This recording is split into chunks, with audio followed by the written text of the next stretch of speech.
Hello, and welcome to the Plastek Academy. I'm Dennis Preshak, President and CEO of the Plastek Group. As you're joining us today for webinar number 6 of this series, I'm so excited to lead you into today's topic. If you've been following along, we've so far covered several areas critical to success in injection molding and value-added assembly, including product design, package development, molding machines and hot runners, and resin and master batch options. These all relate to early choices needed to get your products up and running. Now, halfway through this series, today we start the journey that begins to look at incorporating machine and process control and how it can help us all improve our manufacturing performance, especially when it comes to molding all too important post-consumer resin. But even state-of-the-art molds, molding machines, and great resin and master batch choices don't guarantee success. The most challenging part is yet to come, and that's robust and reliable manufacturing day in and day out needed to ensure high quality and reliability in your products. But how do we do that? Here at Plastek, we are constantly asking ourselves that question. Our answer is iMFLUX, a process innovation for injection molding that provides circular loop process control and constant low pressure molding. Plastek has recently partnered with iMFLUX to help us find answers to continuous improvement on our manufacturing floor and to help us provide high-quality, reliable products to our customers. We've begun outfitting some of our molding machines with iMFLUX technology and over time expect this to make us just that much better. While each application has varying degrees of benefits, we have seen promising results in part quality, reduced cycle times, reduced part weights, reduced machine tonnage, and more day-to-day consistency in our processes. With these positive results, we're looking forward to future development with iMFLUX and are pleased to have the iMFLUX team as our guest for today's webinar. iMFLUX will share how this new process addresses the key challenges molders face and provide examples illustrating the advantages. To everyone watching, thank you for attending. Good luck and happy learning.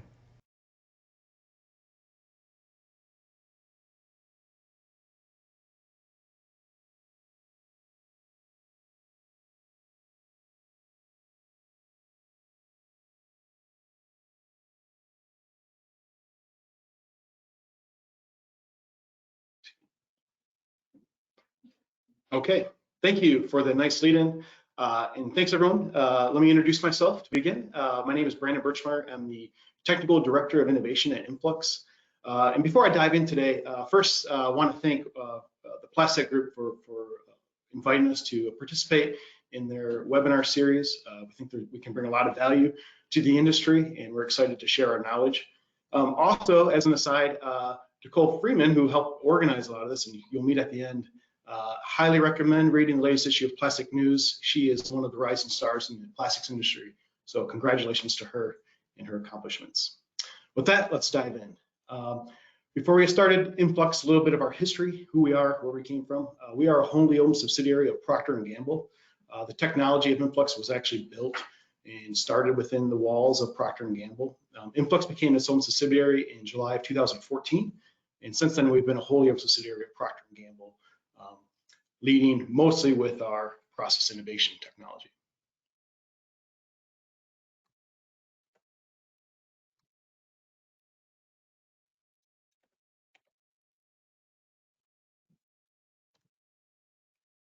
Okay, a little bit of who we are, our promise.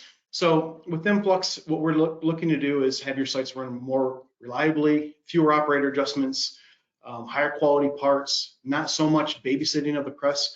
Our true goal is autonomous process technology, an injection molding machine that can make intelligent decisions for you in real time. And a little bit about the services we offer. Today we'll be talking almost exclusively about our smart processing technology. However, we do offer other services. We have a mold design and innovation center that we use a lot to adapt part and mold design and apply it to the iMFLUX process, which we'll talk about a little bit today as well. Obviously, education, it's a completely new shift and approach to injection molding, so there's lots to learn, lots to teach about the methodology and how you can apply it to your products.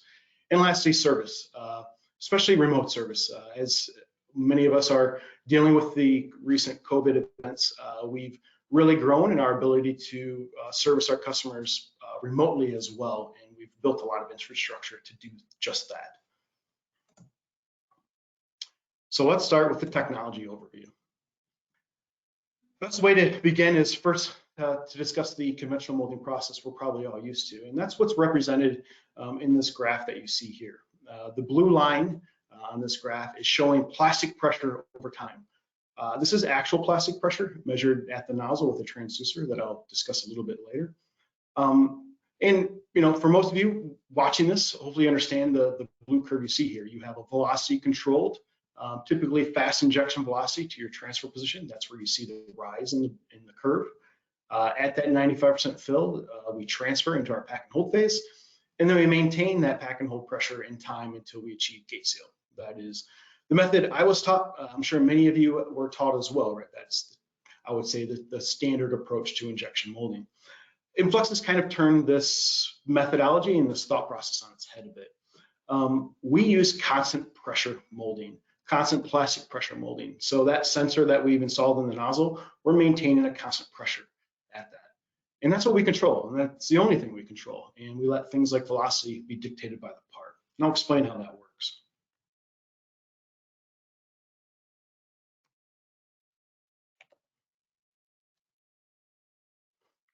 So here we have a discussion about the key process variables. And in a conventional process, like I mentioned, we have a high fill velocity to our transfer into our pack and hold phase. In the iMFLUX process, we have two main variables and a third. And so the first two are the step pressure and step time. It's the amount of pressure we're applying and how long we're applying it to. We also have what's called our Pfa response. That is our response to cavity pressure, if there's a cavity pressure sensor in the tool, or our ability to actually create a virtual cavity pressure curve that we can respond to as well. Not always needed, sometimes needed, but it's a third variable we offer. So if you compare just those key variables, how you can think about the conventional process compared to iMFLUX. One thing I really want to touch on here is the pressure versus velocity relationship that you see in your traditional conventional molding, which is represented here. Right, so you're telling your injection molding machine to inject at a constant velocity. As it maintains that velocity, the pressure rises. So that's why you get this relationship here. As I maintain that velocity setting I'm trying to achieve, the pressure in the system continues to rise at a constant velocity. Once I transfer, my velocity drops nearly to zero as I'm in my pack and hold phase, trying to achieve gate seal. iMFLUX is very different in how it reacts. So remember, instead of controlling with a velocity set point to transfer and then to a pressure set point during pack and hold, we're using just pressure to control the entire injection molding phase. And what's the cool relationship you get here is the velocity curve you see on the right. This is very important. This is how we're able to achieve faster cycle times, less injection forward time, because it's a more efficient use of the screw movement forward. Rather than injecting at a high speed until transfer and then maintaining that position in pressure until you pack out the part, fix all your defects, your sinks. We pack the part out as we fill. And we do that based on the decrease in velocity of the screw. In fact, it's a parabolic decrease in velocity, as you see in the curve here. If my nominal wall thickness stays the same, this is the relationship you'll get every time with an iMFLUX process. As my pressure stays constant, I'll have high velocity to start as I achieve that pressure. So we still want to start with high velocity. We still want to take advantage of the shear thinning properties of the material. However, we're not interested in injecting at that velocity for the entire length of fill. Once we achieve that velocity, we like that parabolic slowdown that happens as soon as we achieve our pressure set point. This parabolic slowdown is a more efficient way to move the screw forward. Rather than fixing all my defects after filling through pack and hold phase, I'm preventing them from happening while I'm filling the part out. And I'll show you some examples of that. To make this all happen, our integration to our injection molding machine is pretty unique and very important. You'll get an independent user interface. With some of our OEM partners, this can actually be built directly into the machine. But this is how you develop and monitor your process. The pressure sensor is the heart of our system. It is what's installed into the nozzle of the machine. This is how we control at constant plastic pressure. I say constant plastic pressure because we are measuring the true pressure. It's not a equation based on intensification ratio or an equation from a load cell. It's the plastic pressure right before it meets the mold. And that's very important. And why you may struggle trying to replicate this process using hydraulics or a load cell is the sensitivity. You're so far away, so far removed from the plastic in your pancake cylinder, for example, that's hard to appreciate or even detect the minute or small changes that the plastic can experience while traveling through the mold. Using a true plastic pressure transducer right at the entry of fill allows us to control that process through the whole phase. Literally, the sensors are giving us this ability to take this approach to processing. For any of the older folks on here who used to do boost machines, it's kind of a similar thought process. We're using, instead of using boost pressure though, hydraulic proxy for the polymer, which we know is in air, right?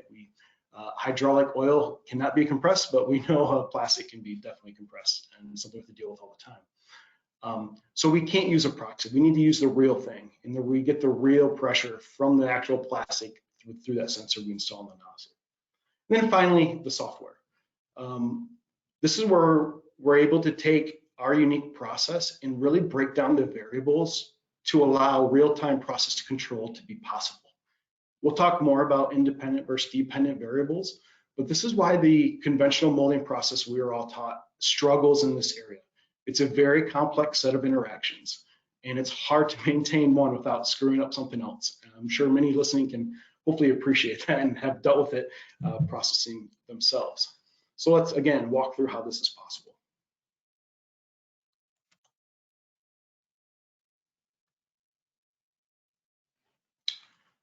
So this animation does a great illustration of what's happening. First, you can see the sensor, this is the green sensor, where it is in the melt stream. So we're downstream of the screw. This is important. Think about things like your check ring repeatability or screw or barrel wear. If your pressure changes because of errors in the equipment, the sensor is actually picking that up in real time. We're downstream. We're picking up actual plastic information rather than proxy information through screw positions or hydraulic oil pressures, right? We're measuring the thing we care most about, the plastic. And by doing so, we're truly processing from the plastic's perspective. And what's neat about this animation is you can see what's happening in this part and hopefully appreciate what might be happening in the sensor. As we're going through this runner system in this animation, as that screw comes forward, right? The plastic flows to the part. Resistance to fill is what dictates velocity. And what you can appreciate in this part is when we get to that small choke point, maybe it's a living hinge or some other geometry in the part, the resistance to fill increases instantaneously. What do we do in our control? We slow down during those phases. So geometry dictates velocity. If I see more resistance to fill, I will slow down my speed automatically. If I have less resistance to fill because of geometry, I'll naturally increase my velocity. The part is always in control. This right here is the paradigm shift that we think we bring to the table for injection molding. Instead of placing a cavity pressure sensor in the tool and still relying on mechanics of the machine and some information from the cavity pressure sensor, which is rather binary, right? You don't have any information until you achieve pressure, and then that curve does dissipate at some point in time. With the cavity pressure sensors located in the nozzle, I'm able to control before the plastic even enters the mold until I'm completely finished with my molding process. I'm seeing the entirety of the injection molding cycle with one sensor in one location, rather than multiple sensors throughout your tool. And as I was mentioning earlier, the packs as it fills part of this is extremely important. This is how we become more efficient. It's a more efficient way to move your screw forward and achieve the results. And you can see that in short shots. This example here is we come from P&G, so if anyone has small children, these are your Pamper wipes, the flip top lid.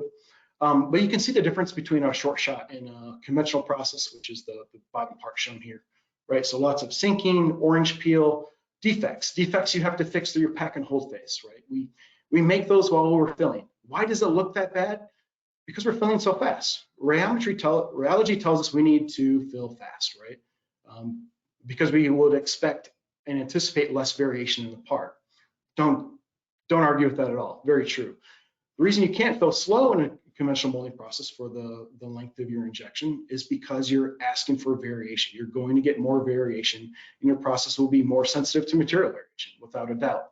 So we deal with a very fast fill for repeatability, but then we rely on a pack and hold phase to fix all the defects we created in the process of filling the part out. iMFLUX doesn't do this. Instead of letting the sinks and orange peel exist in the first place, since we're parabolically slowing the screw as we move forward, we're packing this part as we fill. The resistance to filling the part is packing the part out. That's part of the secret formula here, is rather than coming in after the fact and fixing everything I messed up, trying to fill the part out, we're not making those defects to begin with. That part is fully packed out while we are making it. And once it's filled, it's done.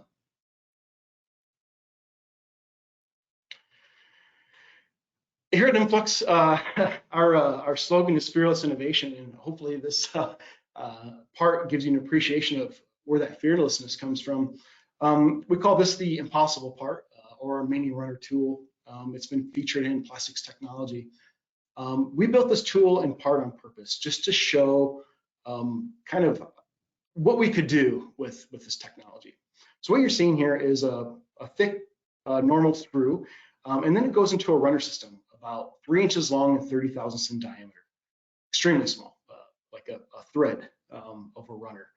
Then that goes to a subgate into a full part. Not only are we filling and packing that part out, we're doing it all through that insane runner system.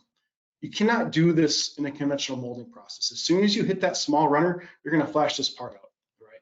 Reason is your molding machine doesn't know, nor does it really care about the mold that's in the tool. It's only listening to the inputs of the operator. However, what's happening with iMFLUX instantaneously is, as we go through this thick, large sprue, we go fast. It's a pressure drop, right? So we're able to speed up through the thick sections. As soon as we hit the small runner, the injection drops and speed drops dramatically. So we do a slow fill through that small runner. We enter into the thicker subgate and part, and then we're able to speed back up again. Geometry is dictating velocity. Rather than asking my operator or technician or engineer to try to profile the screw through this part and deal with all those variables over the long term, the part's actually figuring it out for you. I'm not telling it how fast to fill or how to fill. The part actually can figure it out through its geometry, since I'm using constant plastic pressure.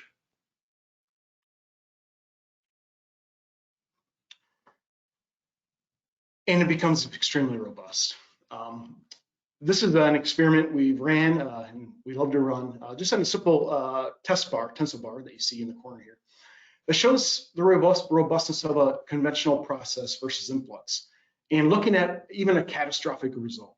So the graph on the left here is showing the interactions between injection velocity and transfer position.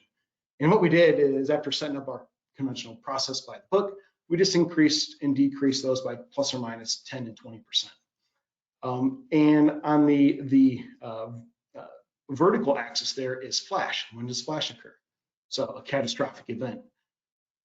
Very quickly, I get into a very bad scenario in your conventional molding process, which shows you how unrobust they are. I could probably walk up to any injection molding machine anywhere in the world and increase the shot size by 20%, and I'm going to have a bad time. The reason is because the molding machine isn't intelligent enough, nor does it care enough about the mold that's between the platens. It's listening to the parameters given it by the operator. So automatically in the conventional molding process, you're painting yourself into a corner. You can only operate in the green section here, right? So now I know I'm going to flash if I'm outside of that range.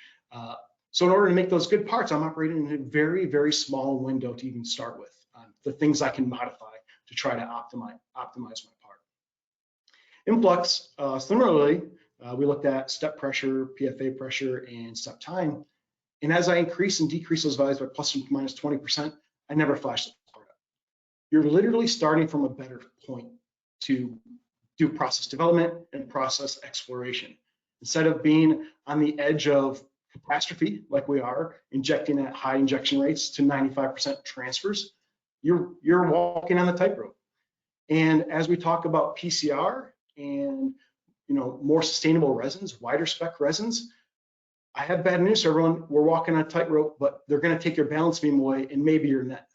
That's the reality of the situation we're in.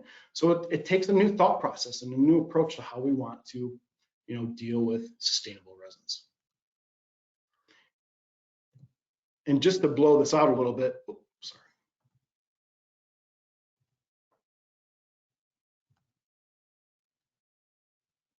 There we go. Just to blow this out again a bit, when you compare those three key process variables for conventional pressure to velocity, transfer to pressure, and again, influx, time to pressure, PFA to pressure, PFA to time, you can see if there's any golfers out there, that's the green you're putting on, right? And this is why dependent factors versus independent factors is such a critical thing. When you're putting, if you're a golfer, you have to get your pace and your direction correct in order to sink that putt. That's why making a 20-foot putt is so hard. You have to get those two variables that are dependent on one another right. That's conventional molding. Injection velocity, transfer position, hold pressure, those are all dependent variables that rely on one another. It makes an extremely complex model for predicting or even troubleshooting. Influx doesn't have such relationships. I'm able to modify my process quite dramatically in relation to the conventional process, again, for process exploration and seeing what's possible for my part without being on the edge of catastrophe and flashing this tool up. So if there's any tooling engineers on the line, hopefully you appreciate what's happening here. Your mold is in a much better, safer place with the influx process. Again, that tool is dictating the process, not the other way around. Next, we want to talk about process fingerprinting, and this is important because of process replication. If you've ever had to move a mold from machine to machine, in today's process, right, you got to do some math. What's the volume? What's my barrel capacity, barrel diameter, shot size calculations, all that fun stuff. Also, what's different between your machine? Maybe I have a worn check ring on this press or a little bit more barrel wear. This is where downstream pressure control is so critical. Because now I can move that mold from a 150-ton press to a 300-ton press. And strictly by using pressure at the nozzle like I am here, the mold is still controlling the process in the exact same way. Let me say that again. The mold is controlling the process in the exact same way. The part is always in control. I can move this mold to mold, use the exact same process, and anticipate the exact same result. That is very powerful. We do not have that capability today in the conventional molding process. Moving molds between machines is actually very tedious. I'm sure that's nothing new to the folks that are listening to this, but another big advantage here is being able to move molds much more easily between processes in your facility, which leads to operational efficiencies without a doubt. And that's my lead into AVA, which is something I really want to focus on for the rest of the presentation and how we can impact sustainable resin goals. So let's talk about that. Our goal at iMFLUX is eventually complete autonomous molding, journey to autonomous molding. Just like your self-driving car, we want your injection molding machine to recognize changes in the environment, whether that's in your cooling or in your blend ratio or even in the resin itself. And this is just so important. We talked about dependent variables and how you are already painted in a corner with the conventional process. Well, I have bad news for everyone. You've probably lived through a glory age already of what resin capability is going to be. We've been probably spoiled with virgin resin for a very long time. And we've been able to get away with the conventional process over the years because of that. But we all know what's coming, right? We need to be better at handling more sustainable resins, more recycled materials. We need to be able to handle more variation in the process. The only way to tackle this and tackle it intelligently is putting intelligence into the molding machine. And that's exactly what we're doing at iMFLUX. Let's start with viscosity. So we can actually get real-time viscosity measurements. And the reason for this is actually pretty simple. If any of you out there are familiar with rhodometers, how's a rhodometer test done to determine your melt flow index? It's done at constant pressure. It's not done with a constant velocity or anything. It's done with constant pressure. It's the exact same way we're processing. So if we notice differences in fill times, if I'm using the exact same pressure, I know my viscosity's changed, and I know it instantaneously, shot to shot. I'm able to recognize that change and then can adjust the process automatically to adapt to those viscosity shifts. This is critical to running more wide spec, more sustainable resins. And here's an example. Here's a antiperspirant inner barrel that we've done some studies on, just showing how it adapts between. I think this is looking at part weight as it adapts between the different MFIs of material. Notice how much the process moves in the conventional. The material is really dictating the process, right? That's why if you go from a high viscosity to a low viscosity material and you don't make any process changes, you're probably going to get short shots or something like that. iMFLUX is recognizing the changes in these lot-to-lot changes and making the adjustments in real time. So again, much more consistent parts, even though I'm introducing variation at the material level. And we want to share our results. This was actually from the 2019 Refocus Summit. We were able to win the People's Choice Award at that with this data. Again, just a simple ASTM tool, going from a virgin ABS into 100% PCR and showing, again, what's possible within iMFLUX process versus conventional. Again, we're able to maintain the circle diameter dimension very well comparatively as we went through the ABS into the blend and into the 100% PCR. Conventional, not so much. It struggles and it changes, right? The process isn't intelligent to the material. And a little bit of variation, but it can't handle much. And that leads us into sustainability advantages, and something we really want to touch on and focus on in this discussion, especially as it applies to the industry as a whole. In our sustainability benefits, those come in three ways, and we'll touch on each of those. Sustainable alternatives to your resin, lower energy and waste through our process, and then also how we can achieve lighter parts. So let's start with sustainable alternatives. Again, recycled plastic. Like I mentioned before, through the use of our auto viscosity adjust technology, we're able to recognize changes in the viscosity and automatically adapt. Also, heat and shear sensitive materials, right? I'm not injecting at high velocity for 90–95% of my fill length. So materials that are more sensitive to shear and whatnot, they're not getting that same degree of shear during the entire length of fill. So you see less shear sensitivity. I'll show you that in some simulations later on. And then also the ability to run composite materials. And we just want to share one example of that. And AGS technology, if anyone's not familiar, they do something pretty unique. They are the market leaders in raw recycled injection molding for the automotive industry.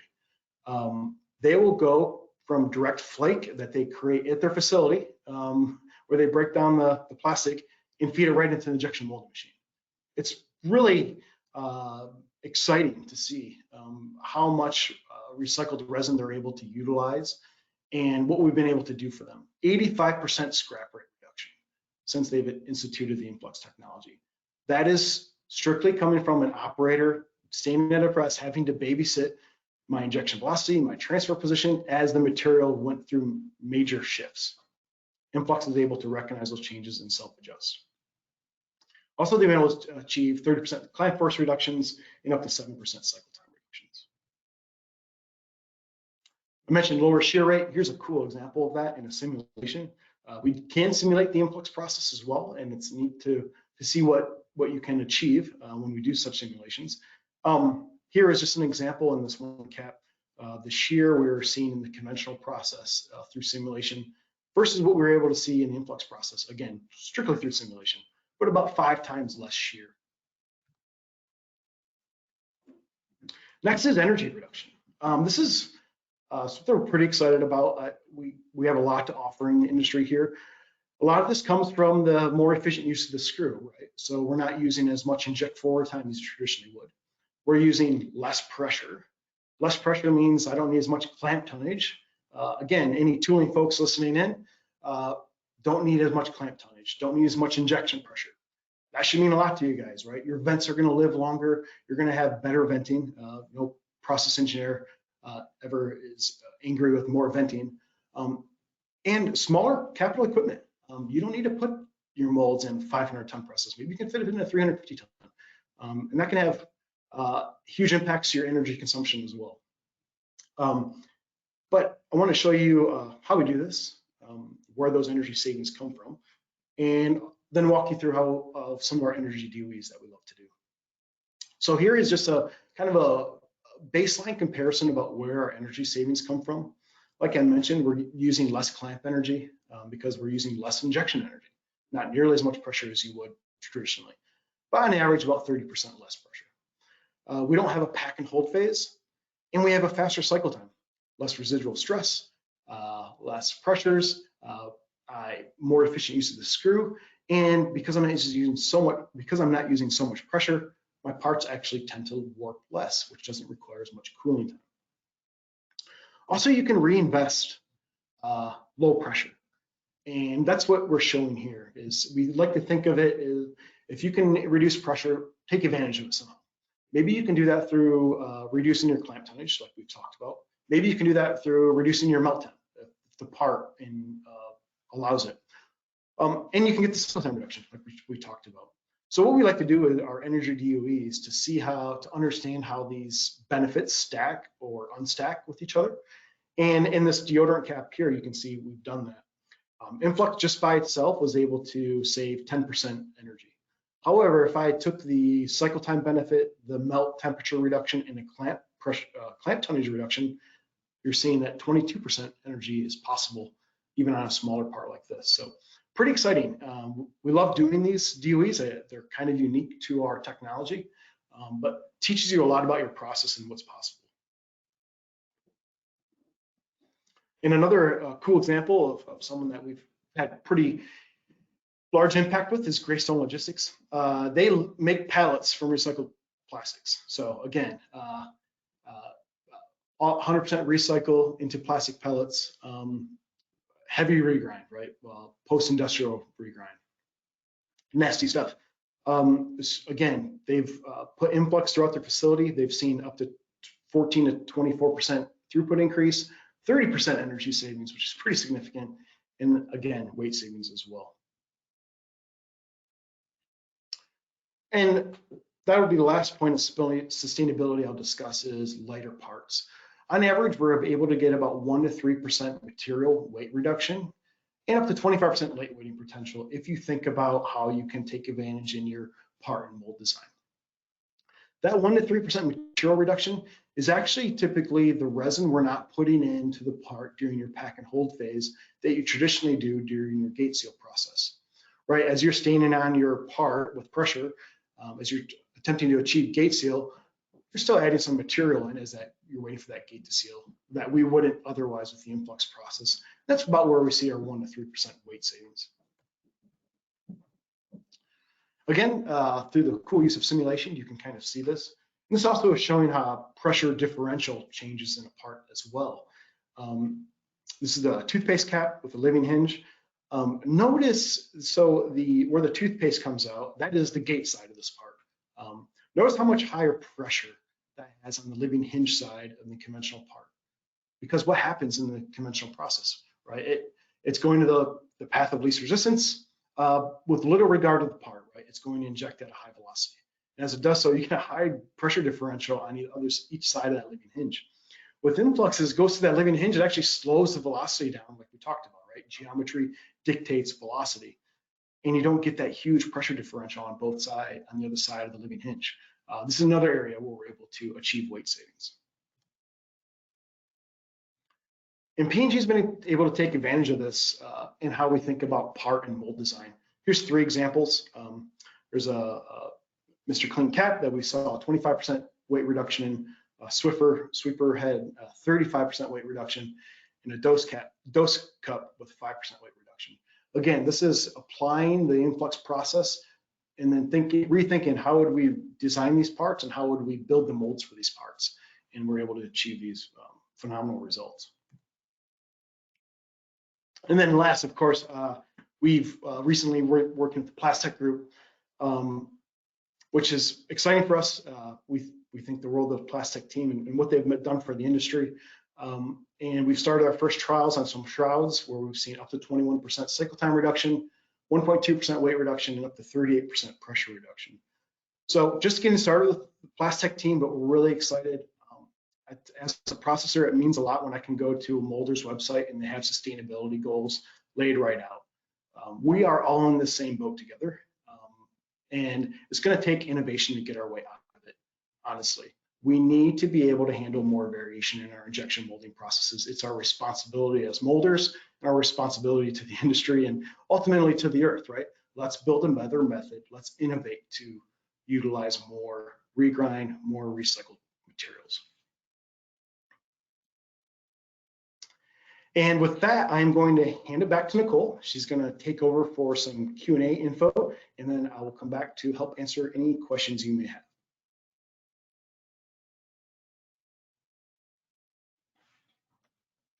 Thanks, Brandon. All right, hi everybody. Thank you all for joining us. And for those of you who are joining us for the first time in our Plastek Academy series, welcome. My name is Nicole, as Brandon mentioned, and I'm with the Plastek Group and the Plastek Academy. So I'm very happy to see all of you here today. And I just got to say, wow, I'm looking at the attendance numbers today and the diversity of everybody who is joining us. So we can very clearly see that you're curious about this new innovative technology from iMFLUX, and I'm happy to be here to assist Brandon and the iMFLUX team and everybody behind the scenes to help you understand how we can achieve and overcome the challenges and meet our goals, some of which Brandon has spoke about in the presentation today. So, during this last session of the webinar today, of course, we want to give a shout out to you and give you that opportunity to ask the questions that you have. Again, with the diversity of everybody here joining us, we have different roles, we have different companies, different markets. So think about those topics that Brandon talked about, which you might have questions in regards to the technology overview, the key process variables, and the pressure versus velocity. He went over the process interaction plots and process fingerprinting. You may also have questions on the viscosity measurements. And then lastly, the popular topic of sustainability benefits. Again, those sustainable alternatives, the lower energy, wear and waste, and the lighter parts. So take a few moments. I do see some questions coming in. If you're not sure, use that chat box on your dashboard, and we will certainly love to get you those answers during today's session. And like Brandon said, he'll be right back with us. So we've got about 5 minutes left, so we want to get as many questions answered for you today as we can. So once Brandon's ready, I will be prepared with the first question. Okay, ready when you are. All right. All right, I'm just going to go down the list here. We have, please give us the difference between conventional versus iMFLUX and how thermodynamics is improved to reduce cycle time. Okay, so a lot of it has to do with shear and shear heating and residual stress. So, right, when you are injecting at a rheology-based speed, and when I say rheology-based speed, that means you're going fast, basically. Every rheology curve has told us the exact same thing: inject fast. So by injecting fast, you're introducing shear through the entire length of fill. Shear and friction creates heat in the part. That part has more heat in it. It also has more residual stress in it because of the shear heating.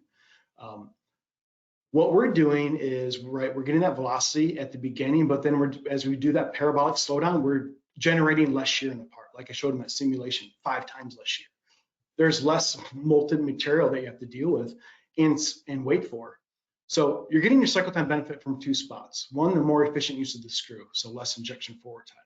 But the cooling savings that is there comes from, yes, less shear heat in the part, but also less residual stress. If I'm not introducing as much pressure into the part, I don't need as much cooling time for that part to maintain its shape as you would traditionally see. So there is a thermodynamic piece of this, which is the shear, but there's also residual stress in the pressure and what it does to your part and what you need to do on your cooling side as well. Great. Okay, so the next question is, in regards to resin, does the iMFLUX process only work on certain types of resins? No. We've ran everything under the hood. I'm sure there's stuff out there that we haven't, but just briefly, polypropylene, all the ethylenes, olefins, nylon, ABS, glass filled. We've done up to 60% glass filled nylons, 60% glass filled polypropylenes, TPOs, TPUs, sanoprenes. Yeah, so we have a very good track record across the industry as far as typical resins. Again, there's probably stuff out there that we haven't touched yet, but I'd say overall we have a pretty general and a really good feel across the board, regardless of resin. Great. Always something to learn and test, and we're excited to continue the partnership with iMFLUX that we have here at Plastek, and keep learning about the new innovative technologies and how it can make our job more exciting and, again, overachieve those challenges. So with the time we have left, we'll do one more question and then we'll close out with a couple of comments for the group that we have watching today. So our last question, in your opinion, Brandon, what do you see as the single most impactful aspect of iMFLUX? Sustainability, without a doubt.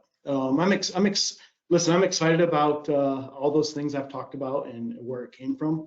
But listen, we have a dilemma on our hands as an entire industry, as an entire manufacturing entity worldwide, globally. We have a responsibility to innovate our way out of this. I truly believe that. Listen, we have to build better systems. We have to be able to handle more recycle, more regrind, more wide spec resins.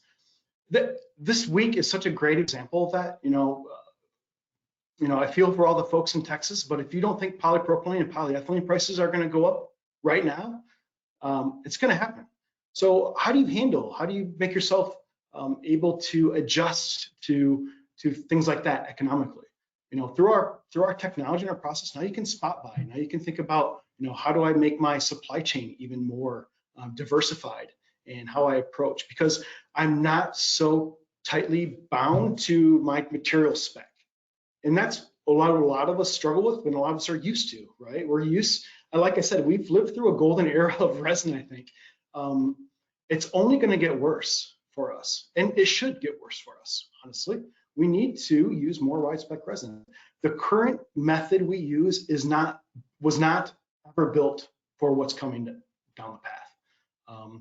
Your conventional molding process that we were taught and we've been using for the last 30 years isn't built to handle wide spec or the amount of regrinds that we need to have in our processes.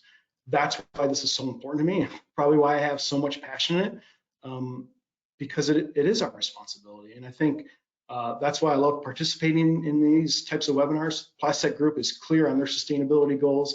P&G is clear on their sustainability goals, as we all should be and all are. We just want to help folks achieve those goals through iMFLUX, and we think we can do that through technology and innovation, which is good for everyone. Great answer. Thank you for that. As your tagline says, iMFLUX, fearless innovation. You can hear it in your presentation, and I think I speak for everybody on today and who is going to come to work with you guys and partner in the future, and who's there to continue working with you. Thanks for sharing your enthusiasm and your belief, and as you said, passion in this technology. Through the animation, the simulation, and the stats that you've shared with us today. It's certainly something to look forward to. And, challenges. We've had a remarkable year of all of us facing challenges every day. And, the plastics industry is nothing new. And if we don't challenge ourselves and we don't communicate with each other, it's hard to reach success and keep us motivated. So partnering with iMFLUX here at Plastek is definitely one of those tools and resources that we're excited to expand on, and we're more than happy to have you guys as a partner with us, and thank you for joining us in this Plastek Academy to share the resource with everybody watching today. So that'll be our last question. Any final words before we wrap up, Brandon? No, just thank you again, Nicole. I said it earlier, Plastic News, Rising Stars, definitely check out Nicole, read all about her. Congratulations for that. And thanks for having us be part of this platform. We're excited to continue to work with the Plastek Group, and the future is very bright for us. So we're excited to keep partnering with you guys. And yeah, let's continue to challenge the status quo, right? We can do this. We can do it through innovation. It's how our species has survived through the millennia, right? There's no reason we can't solve this problem. We just got to think our way out of it. And that's right. And we'll continue through the process flow of the plastics industry and our daily operations and effective benefits with new resources through the Plastek Academy. We do have experts in the field lined up through September 2021, and you can register for those future webinars coming up right now on our website, as well as watch the previous completed webinars that we did earlier this year at plastekgroup.com/plastek-academy. Feel free to watch those, replay those, take some more notes, contact Brandon or myself. We had our email addresses up there, so feel free to reach out and move forward with us in this journey. So lastly, to leave you today, again, thank you. Thank iMFLUX, Brandon, and everybody behind the scenes again. And you will be prompted with a short survey opportunity. We certainly appreciate your feedback as you exit the webinar. And again, thank you and have a great day. Thanks.